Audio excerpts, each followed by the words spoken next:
try to do? He'll try to convince you your life ain't worth living. He'll try to convince you your life ain't worth getting out of bed in the morning.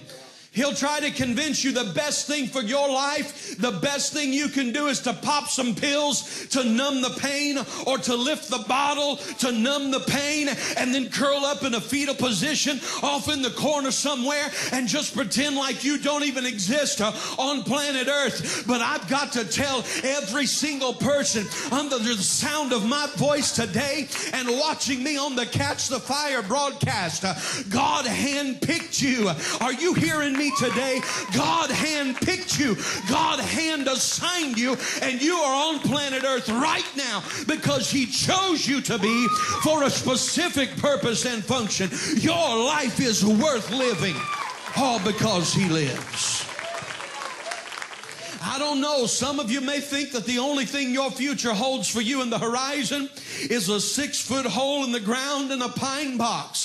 But I've got to tell you today, if death is what the enemy has convinced you is all that your future holds, you need to start looking through a different set of filters, because the enemy doesn't hold your future. The enemy doesn't determine your future.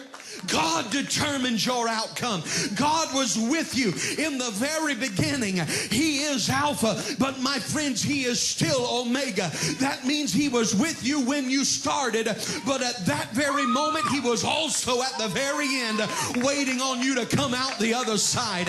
He is Alpha, He is Omega. He's my beginning and He is my end. Ain't no devil of hell gonna take me out before it's time.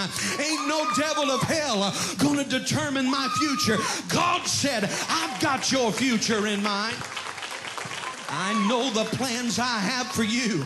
Plans to prosper you and plans to bless you. I've got an expected end for you, He said. Jeremiah 29:11.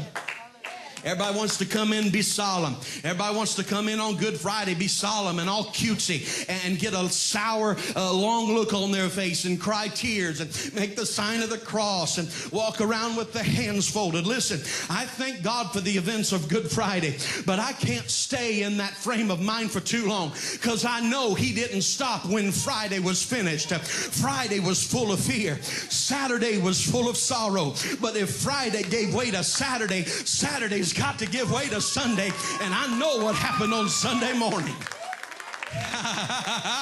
Hey, somebody get happy about what happened on Sunday morning.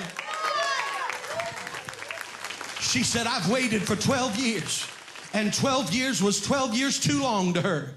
Oh, come on, if you'd walk through what she'd walked through, you'd say 12 years was enough. Amen. Some of you have been walking for 12 years under your own bondage.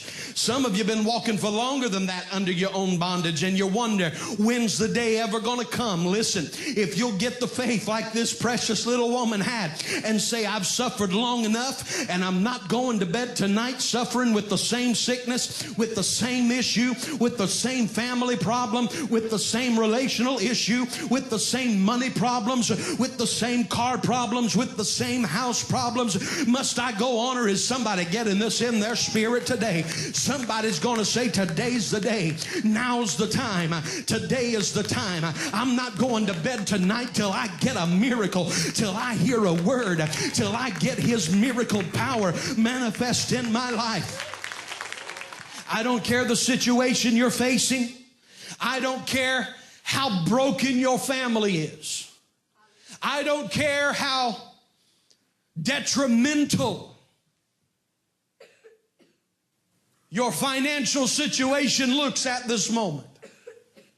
I don't care how bleak it looks. I don't care if you're trying your hardest to find something in your life to be happy about, and the only thing you find is sorrow and worry and confusion and death. Listen to this preacher today. It doesn't matter what you're living in every single day.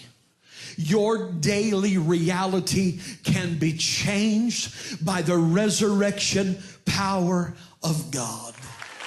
I've come to tell somebody he's alive today. I said he's alive today. He's victorious today. Glory to God. And you may be stuck in the fear of a Friday night experience. You may be stuck in the midst of the sorrow of Saturday. But don't ever forget, my friends, it's always darkest before the dawn. Don't ever forget, fear on Friday gives way to sorrow on Saturday. But Friday and Saturday give way to the resurrection on Sunday. And there is resurrection power available today for all who need it.